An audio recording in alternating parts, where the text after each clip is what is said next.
নমস্কার বন্ধুরা, mister and Mrs cooking আর্টে তোমাদের সকলকে জানাই আরেকবার স্বাগত। নতুন বছরে প্রথম ভিডিও তোমাদের সাথে শেয়ার করতে একটু লেট হয়ে গেল। নতুন বছরে সকলকে জানাই অনেক শুভেচ্ছা, ভালোবাসা আর প্রণাম। সকলে ভালো থেকো। আর আজকের রেসিপি কিন্তু দুর্দান্ত রেসিপি। আর আজকের যে রেসিপিটা সেটা কিন্তু তোমরা ঝটপট বাড়িতে বানিয়ে নিতে পারবে। ঠাকুমা বা দিদিমাদের হাতে এই রকম চচ্চড়ি কিন্তু খেতে দারুণ লাগতো। তাই সেটা কিন্তু একটু ইউনিক বা একটু স্পেশাল হবে না, সেটা হতেই পারে না।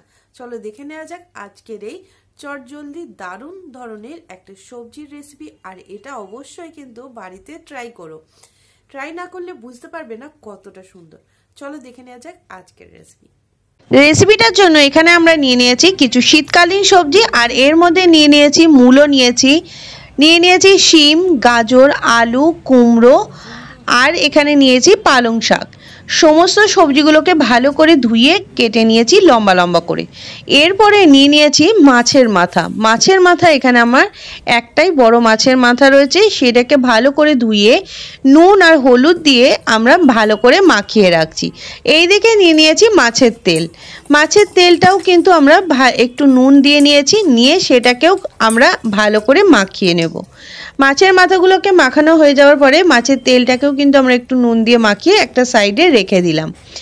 এরপরে আমরা গ্যাসটাকে জ্বালিয়ে নিয়ে কড়াইয়ের মধ্যে দিয়ে দেব সর্ষের তেল। এই রান্নাটা সর্ষের তেলে বানালে এর স্বাদ দুর্দান্ত আসে। তেলটাকে গরম হতে দেবো আমরা বেশ কিছুক্ষণ, যাতে একটু ধোয়া ওঠে।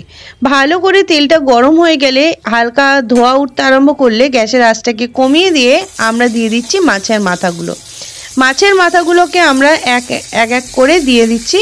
সবগুলোই দিয়ে এটাকে ঢাকা দিয়ে একদম মিডিয়াম আঁচে এটাকে ভালো করে হতে দেব। মাথাগুলোকে উল্টে পাল্টে একটু ভেজে নেব। মাছের মাথাগুলো আমাদের ভালো করে ভাজা হয়ে গেছে, দেখো আমরা কিন্তু এটাকে তুলে নিচ্ছি। সমস্ত মাছের মাথাগুলোকে আমরা একটা পাত্রের মধ্যে তুলে রেখে দিলাম। আর এরপরে কড়াইয়ের মধ্যে দিয়ে দিয়েছি টমেটো আর রসুনটাকে দেওয়ার পরে এটাকে আমরা একটু ভালো করে নাড়িয়ে চাড়িয়ে নেব, যাতে টমেটোর খুব সুন্দর একটা কাঁচা যে গন্ধটা সেটা চলে যায় আর খুব সুন্দরভাবে নরম হয়ে যায়, আর রসুনের যাতে খুব সুন্দর একটা গন্ধ চলে আসে। এরপরে টমেটো আর এটা দেওয়ার পরে দিয়ে দিয়েছিলাম কালো জিরেটাকে দিয়েও একটু ভালো করে নাড়িয়ে চাড়িয়ে নিচ্ছি। দিয়ে দিচ্ছি এর মধ্যে পেঁয়াজ, এরকম সরু সরু করে আমরা পেঁয়াজ কেটে নিয়েছি। আর পেঁয়াজগুলো এখানে আমি নিয়েছি দুটো মিডিয়াম সাইজের পেঁয়াজ, ছোট ছোট করে আমরা সরু সরু করে কেটে নিয়েছি। এরপরে এটাকে বেশ কিছুক্ষণ আমরা নাড়াচাড়া করে নেব। আর এর মধ্যে আমি কিন্তু এটাকে ভালো করে নাড়াচাড়া করে নেওয়ার পরে টমেটোগুলো একটু নরম হয়েছে কিনা সেটা আমরা দেখে নিচ্ছি। ভালো করে নরম টমেটোগুলো যতক্ষণে কষাচ্ছি তার মধ্যে দিয়ে দিলাম আদা। এর মধ্যে আদাটাকে আমরা 1 চামচ মতো আটা একটু গ্রেট করে রেখে দিয়েছিলাম, সেটাকেও দিয়ে দিলাম। এই রান্নাটা কিন্তু একদম অনেক পুরনো দিনের রান্না, যেটা মা ঠাকুমারা ঠিক এইভাবে নতুন সবজি দিয়ে এই রকম রেসিপিটা বানাতো। তো তোমরা বাড়িতে অবশ্যই একবার ট্রাই করো, খেতে দুর্দান্ত হয়। এরপরে মাছের তেলটাকে আমরা দিয়ে দিলাম। যে মাছের তেলটা আমরা দিয়ে ভালো করে নুন দিয়ে মাখিয়ে রেখে দিয়েছিলাম সেটাকেই দিয়ে দিলাম। আর তেলটা দেওয়ার পরে একটু সাবধানে রান্না করো, যাতে কোনো রকম তেল ছিটকে না যায়। এরপরে এটাকে আবারও ভালো করে নাড়াচাড়া করে নিচ্ছি, যাতে মাছের থেকে তেল থেকে কোনো গন্ধ না ছাড়ে, তার জন্য কিন্তু একটু ভালো করে নাড়াচাড়াও করে নিতে হবে।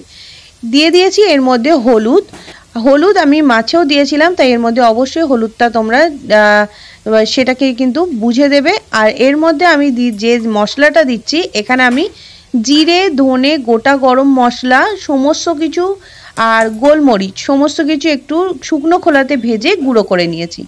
দিয়ে দিয়েছি এর মধ্যে কাশ্মীরি রেড চিলি পাউডার। আর তারপরে দিয়ে দিচ্ছি সমস্ত সবজিগুলো, যে সবজিগুলো আমরা ভালো করে ধুয়ে রেখে দিয়েছিলাম সেই সবজিগুলো এর মধ্যে ব্যবহার করেছি। এই রান্নাতে আমরা সবজিগুলো লম্বা লম্বা করে কেটেছি। এই লম্বা লম্বা করে সবজিগুলো কাটলে এই রান্নার স্বাদটা কিন্তু আরও ভালো হয়। আর এরপরে আমরা দিয়ে দিচ্ছি স্বাদ মতো নুন, যেহেতু মাছেও নুন দেওয়া ছিল আর মাছের তেলেও নুন দেওয়া, তাই সেটা বুঝে দেবে। দিয়ে দিলাম পালং শাকগুলোকে আমরা গরম জলের মধ্যে একটু রেখে দিয়েছিলাম, যাতে পালং শাকগুলো পাতাগুলো কোনো পোকা না থাকে। এরপরে দিয়ে দিচ্ছি মাছের মাথাগুলোকে দিয়ে একটু ভেঙে দিচ্ছি, যাতে টেস্টটা খুব ভালো আসে। সমস্ত সবজিগুলোর সাথে মাছের মাথাটা দিয়ে আমরা ভালো করে নাড়তে থাকবো। এই রান্নাতে কোনো রকম জলের ব্যবহার কিন্তু আমরা করব না। দেওয়ার পরে এটাকে ভালো করে নাড়াচাড়া করে এটা ঢাকা দিয়ে একদম হাই আছে আমরা 10 মিনিট রেখে তারপরে লো আছে আমরা মিডিয়াম আছে এটাকে ভালো করে ঢাকা দিয়ে রেখে দেব। দেখবে সবজিগুলো ঠিক এরকম সবজি থেকেই জল বার হয়ে আসবে আর সবজিগুলো কিন্তু ঠিক এরকম একদম গলে যাবে। আর এরপরে উপর থেকে দিয়ে দিলাম ধনেপাতা। ঠিক যখন সবজিগুলো সেদ্ধ হয়ে যাবে উপর থেকে একটু ধনেপাতা ছড়িয়ে দিয়ে দিলাম চিনি, স্বাদ মতো চিনি। আর তোমরা যেরকম ঝাল খাবে সেরকম দেবে। আমি এর মধ্যে লঙ্কাটা দিয়ে দিয়েছিলাম, কাঁচা লঙ্কা।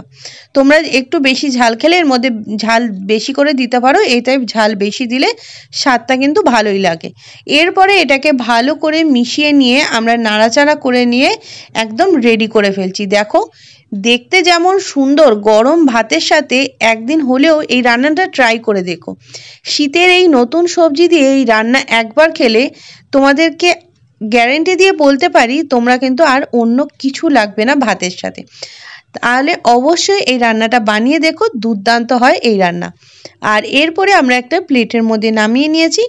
আর দেখো প্লেটের মধ্যে নামিয়ে নেওয়ার পরে আমি ওপর থেকে একটু কাঁচা পাকা লঙ্কা দিয়ে এটাকে ওপর থেকে ছড়িয়ে দিয়েছি।